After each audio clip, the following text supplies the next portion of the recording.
Sleep meditation can ease nighttime anxiety by giving your attention an anchor and lowering pre-sleep arousal, the racing thoughts and bodily tension that delay sleep. Research shows moderate, real but modest benefits. It is a helpful support, not a replacement for therapy or care for an anxiety disorder. Does sleep meditation actually help anxiety at night? Yes, but in a quieter way than the headlines promise. Sleep meditation does not switch anxiety off. What it does is give your attention something to hold on to besides the worry, and it lowers the physical edge that keeps you wired in the dark. Here is the thing most people miss about nighttime anxiety. It is not that you suddenly have more to worry about at 1 a.m. It is that you have nothing else to do but worry.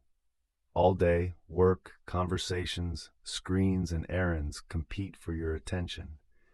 At bedtime, the room goes dark and quiet, and the only show left running is your own mind. That is why anxiety so often feels louder at night. Sleep researchers have a name for this restless state: pre-sleep arousal. It comes in two flavors that you can actually feel separately. There is the cognitive kind, the racing thoughts, the replaying, the planning, and there is the somatic kind, the fast heartbeat, the tight chest, the muscles that will not let go. Both are measurably higher in people who struggle to sleep. Sleep meditation works on both halves at once, and the evidence for it is real, if modest, which is exactly why it is worth being honest about. How meditation calms an anxious mind before sleep. Meditation reduces nighttime anxiety mainly by redirecting attention and downshifting the nervous system. When you anchor your focus on your breath or on sensations moving through your body, you crowd out the coherent worry stories that usually run on a loop. You cannot fully feel your left foot and rehearse tomorrow's meeting at the same time. This is the proposed mechanism behind body-focused practices. Directing attention to neutral bodily sensation interrupts cycles of rumination and engages a relaxation response, which lowers the pre-sleep arousal that delays sleep. It is a well-supported model, not a magic trick. In a controlled trial of adults with chronic insomnia, mindfulness-based approaches cut measured pre-sleep arousal far more than simply monitoring sleep did, with the active groups dropping about 7 points on a validated arousal scale versus near 0 for the control. The somatic side responds to the body, not the mind. Long, slow exhales nudge you toward parasympathetic, rest and digest activity, slowing the heart. That is why a deliberately extended out-breath can take the physical edge off panic faster than any amount of telling yourself to relax. What the science actually says and doesn't. The honest summary: the benefit is real but moderate, not miraculous. The largest, most cited review of meditation research, published in JAMA Internal Medicine, pooled 47 trials with more than 3,500 participants. It found moderate evidence that mindfulness meditation improves anxiety, with an effect size around 0.38 at 8 weeks, fading to about 0.22 a few months later. The authors compared these to the kind of small improvements you see from antidepressants in primary care. That number matters because it sets expectations. Meditation is not a stronger lever than therapy or medication.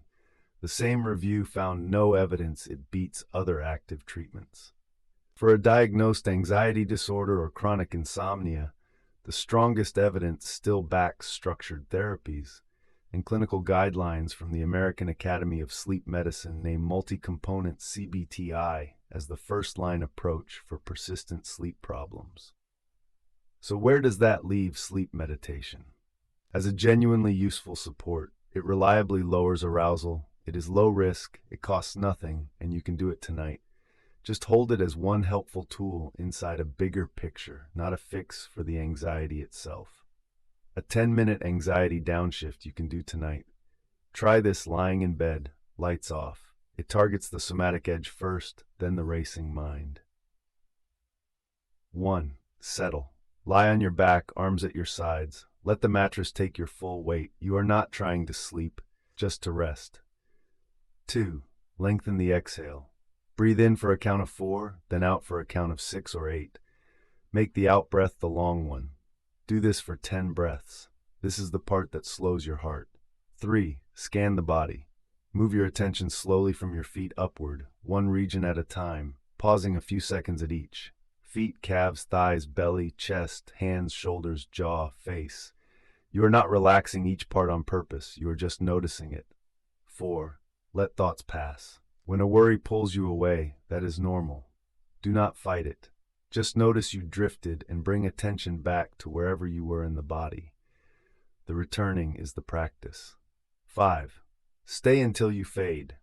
There is no finish line.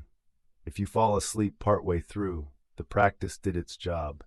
If turning inward makes the anxiety louder at first, that is common early on.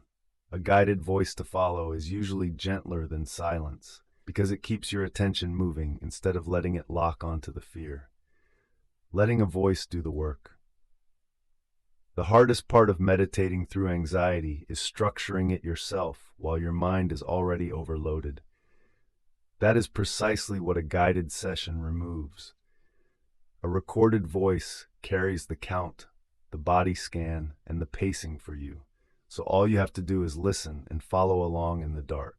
The Yoga Nidra app has guided anxiety downshift and body scan sessions built for exactly this moment. The racing mind, wide awake, can't switch off feeling at night. Press play, lie back, and let the practice come to you. That is the short version. The full, sourced article and a free guided session to try tonight are linked in the description. Rest well.